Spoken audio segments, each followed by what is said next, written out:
Okay, it is pantry time.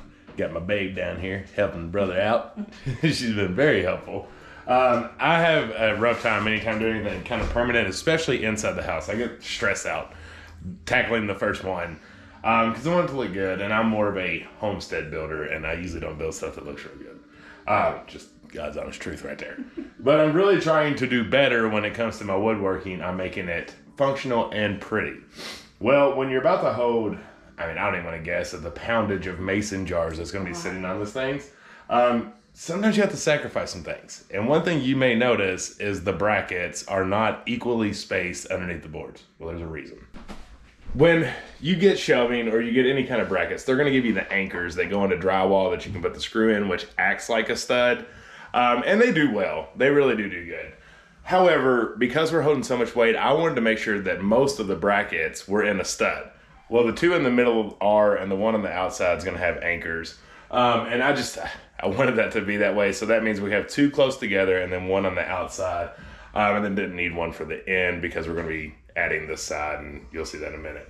But it's not bad. You see it now because they're bare. But once we have all the jars in there, it'll be a different story. But that way I know that these shelves are very, very secure. And then also on the bottom, each one of these have two screws that are in the bottom to hold it from coming off. So it's very, very good on there. And we're also maximizing the amount of shelves that we can put on here. So if you're curious, my measurement was based off a half-gallon mason jar. So I left just a little bit of room. It turns out to about 10 3/4 inches that are there. But that's what we based that off of if you were curious. So there you go.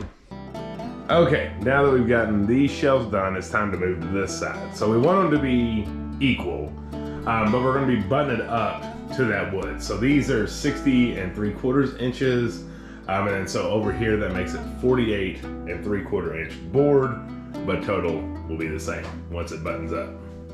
Got my dude here to help me.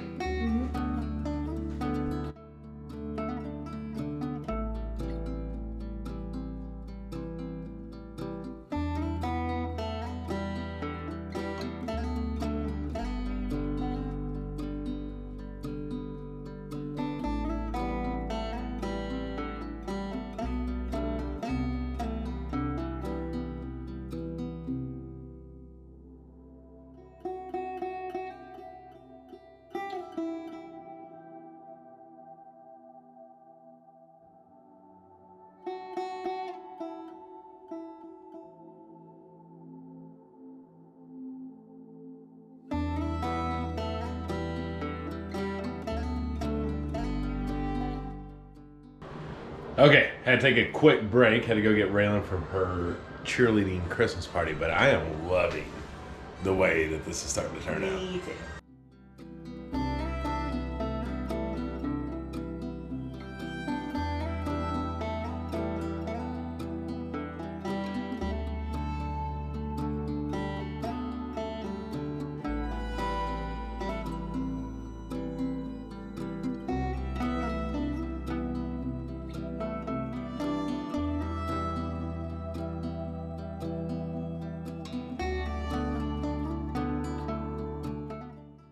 All right, the shelves are done.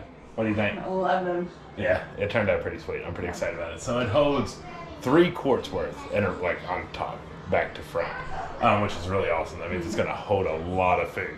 So this is not the only thing that we were doing in the pantry. It was the biggest construction piece we were doing in the pantry. So we will see you all in the morning. Yep.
The pantry is done. Yay!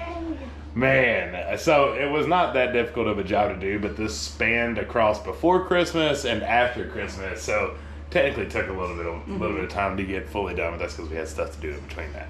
I wanted her to point out some of the things that she had in her pantry because we brought it from from downstairs to upstairs, and just give you all a little tour of it real quick officially. So starting here, let me get you. So I'm standing in the kitchen, and so this is straight across.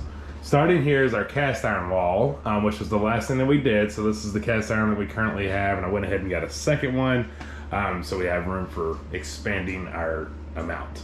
As you go right over here, you got the freeze dryer that's set up, and then here is the what do we call this? I don't really know, but it's my baking cabinet. It's where I keep all my like cakes and stuff, like I don't know how to explain it, like chocolates that you need, stuff like that. It's where I keep all that, and coffee cups. But it's pretty cool. And then we have the corner cabinet, which is like the liquor cabinet, to be honest with you. It's got all kinds of like different wines. It's our collector stuff that we buy when we go places. Yeah, exactly. And then the big shebang right here. So tell them what we got going on here, babe. So we left a lot downstairs, but we've tried to bring up small amounts of at least most things. There's a lot of turkey. We brought up all the turkey because we need to finish that out. We've got some squash that we did, some pickled peppers, which there's so much more of both of those downstairs, but this is just immediate need, like what we need to eat now.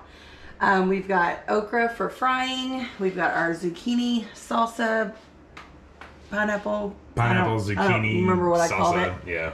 Pineapple zucchini. This is some broth. We have more downstairs. The last of our cowboy candy and the last of our pepper jellies. Some other jellies that people have sent us and some jams. The last of our green beans and potatoes for the year and some just green beans.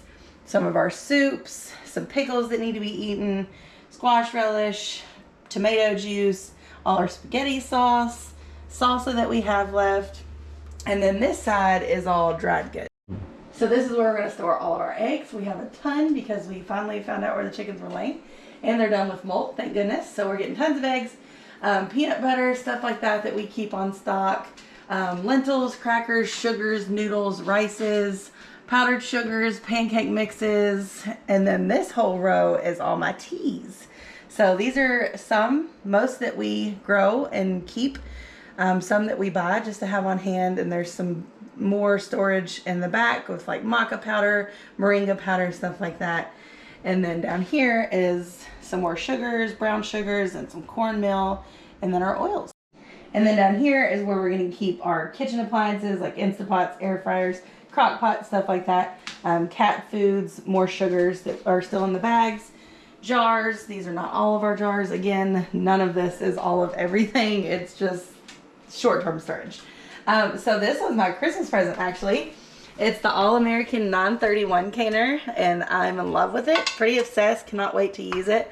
It holds how many? 14 quarts? 14 quarts, 19 pints. Yep, so that's going to be awesome. I swear this thing is so sturdy, I don't even think a semi could ruin it.